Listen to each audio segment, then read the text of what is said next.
अनवरत आधार है, देव संस्कृति विश्वविद्यालय सृजन का द्वार है।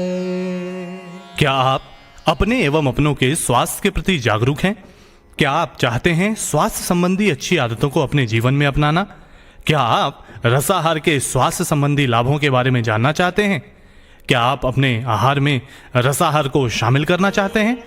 तो देव संस्कृति विश्वविद्यालय में स्थित माता भगवती प्राकृतिक रसाहार केंद्र के माध्यम से आइए जानते हैं कैसे घर में ही स्वयं से कम समय एवं कम लागत में रसाहार बना आप अपने एवं अपनों के स्वास्थ्य लाभ हेतु एक बड़ा कदम उठा सकते हैं। आइए जानते हैं। माता भगवती प्राकृतिक आहार केंद्र, ये एक ऐसा केंद्र है, ये भोजनालय की कैंटीन नहीं है, लेकिन इसमें जितना हो सके हम प्रकृति से बने हुए आहार को देने का प्रयत्न कर रहे हैं और उसमें ज़्यादातर रसाहार देते हैं। उसके जो भी प्राकृतिक चीज़ है उसका रस निकाल करके उसको देते हैं, क्योंकि रसाहार वो एब्स्ट्रैक्ट है, उसका सूक्ष्म भाग हमें शरीर में पोषण तुरंत देता है और उसका फायदा तुरंत होता है।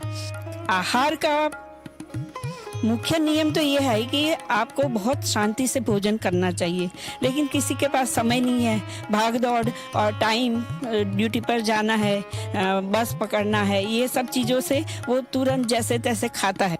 तो इसीलिए भाग दौड़ की ज़िंदगी में भी आप आराम से ठीक से आहार ले सके, क्योंकि रसाहार है, रसाहार आप कम समय में भी ले सकते हैं और उसका फायदा पूर्ण रूप से आपको मिलेगा।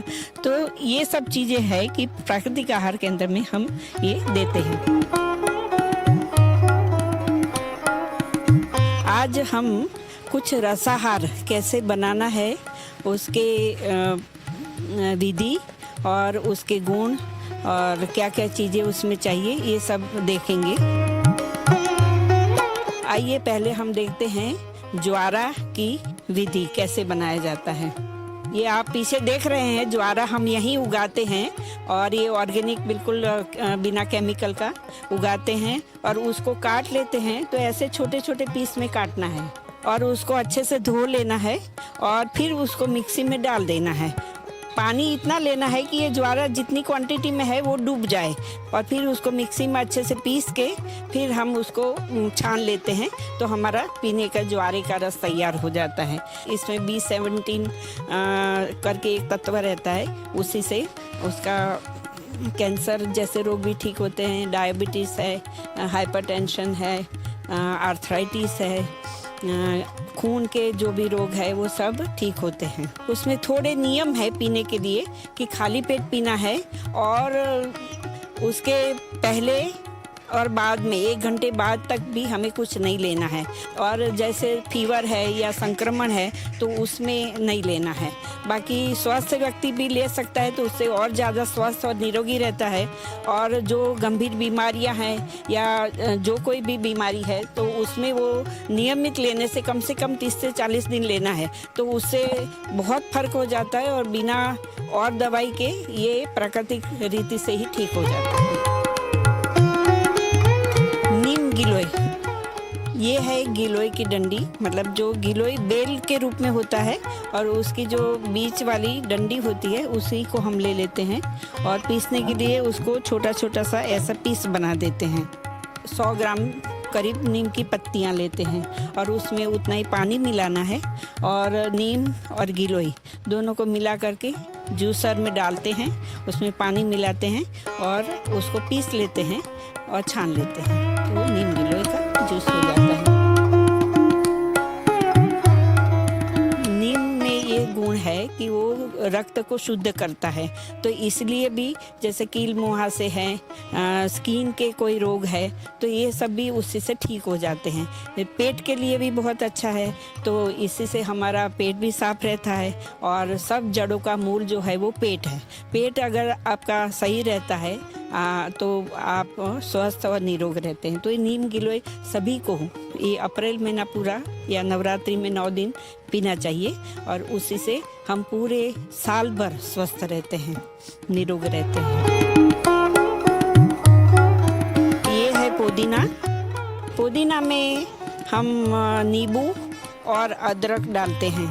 अदरक का तो थोड़ा छोटा सा पीस डालते हैं और आधा नींबू डालते हैं और थोड़ा सा उसमें पानी डाल करके मिक्सी में पीस लेते हैं और छान लेते हैं, तो वो हमारा पुदीने का रस तैयार हो जाता है।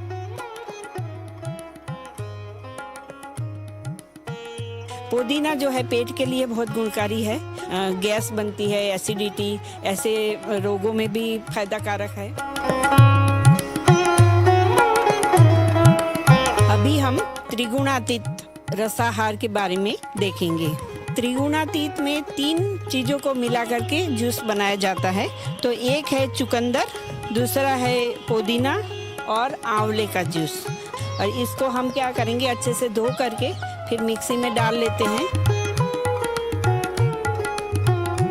और उसमें पानी मिला देते हैं। तो पानी भी उतना ही मिलाना है जैसे वो पूरा इंग्रेडिएंट्स जो भी है सामग्री वो डूब जाए पानी में, उतना करके फिर मिक्सी चला करके उसको छान लेते हैं। तो हमारा त्रिगुणातीत तैयार हो जाता है।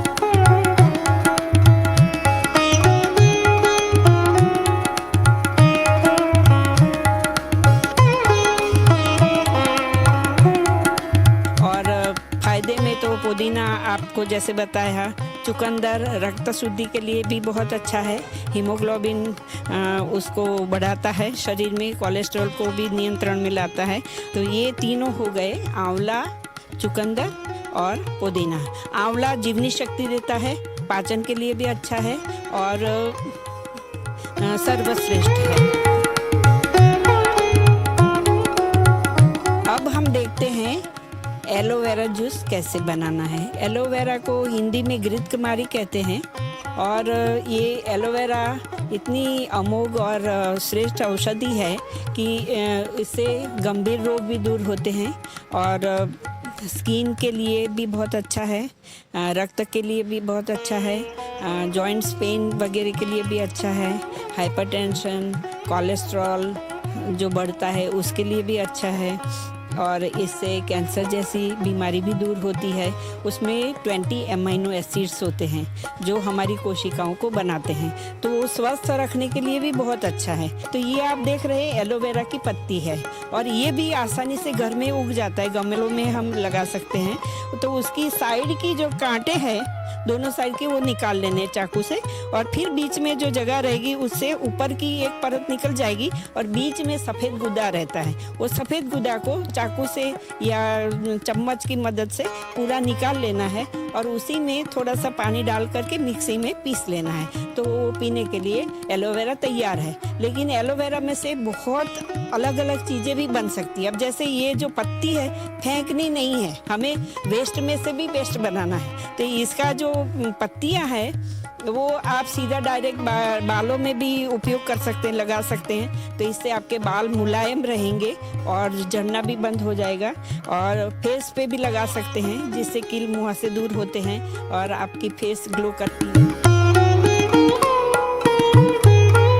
अगले क्रम में हम सौंफ का जूस बनाने जा रहे हैं। सौंफ का जूस बहुत ही टेस्टी है और बहुत ही गुणकारी भी है।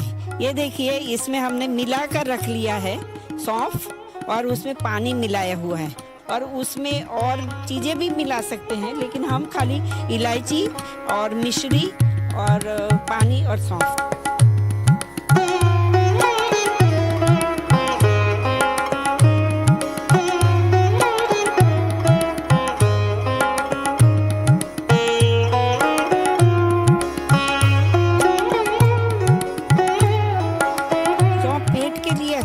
पेट साफ रखता है, खून भी साफ रखता है और आँखों के लिए भी अच्छा है। जैसे हम मिश्री, सौंफ और बादाम का चूरा बना करके रोज ले तो आँखों की रोशनी बढ़ती है, तो सौंफ इसके लिए भी अच्छा है। और सौंफ गर्मियों में तो बहुत ही अच्छा है क्योंकि ठंडा है, उसकी प्रकृति ठंडी है। और जैसे क्या है कि आजकल के ज़माने में बहुत सारी एंटीबायोटिक बचपन से ही बच्चों को दिया जाता है, तो शरीर में अंदर की गर्मी बहुत होती है, तो जिसको तजा गर्मी हम बोलते हैं, तो वो गर्मी को दूर करने के लिए ये ठंडाई के रूप में उपयोग किया जाता है, तो बहुत ही अच्छा है। जो हम बात कर रहे हैं कि प्राकृतिक आहार, उसमें क्या होना चाहिए, कैसे होना चाहिए, कैसे बनाना चाहिए, तो ये जो है कि सात्विकता बढ़ाए, निरोग रहे। मतलब हमारे मन को हम सही रखेंगे तो हमारी सात्विकता बढ़ेगी, और अन्न जो हम खाएंगे वो पौष्टिक और सीधा साधा होगा, मिर्च मसाला तला भुना नहीं होगा, पैक्ड जो डिब्बों में मिलता है वो नहीं होगा, मैदा वगैरह नहीं होगा, तो वो सात्विकता हमारी बढ़ा सकता है। जो हमें नेचुरल, जो कुदरती मतलब प्राकृतिक आहार जो मिलता है उसी के रूप में हम लेंगे, तो उसी का फिर रसाहार बनाने की विधि इसमें बताई गई है, और इसमें उसका लाभ भी बताया गया है, गुण क्या है, फायदा क्या है वो भी बताया गया है, और कुछ ऐसी टिप्स भी दी है कि हमें कैसे जीवन जीना चाहिए जिससे हम स्वस्थ रह सकते।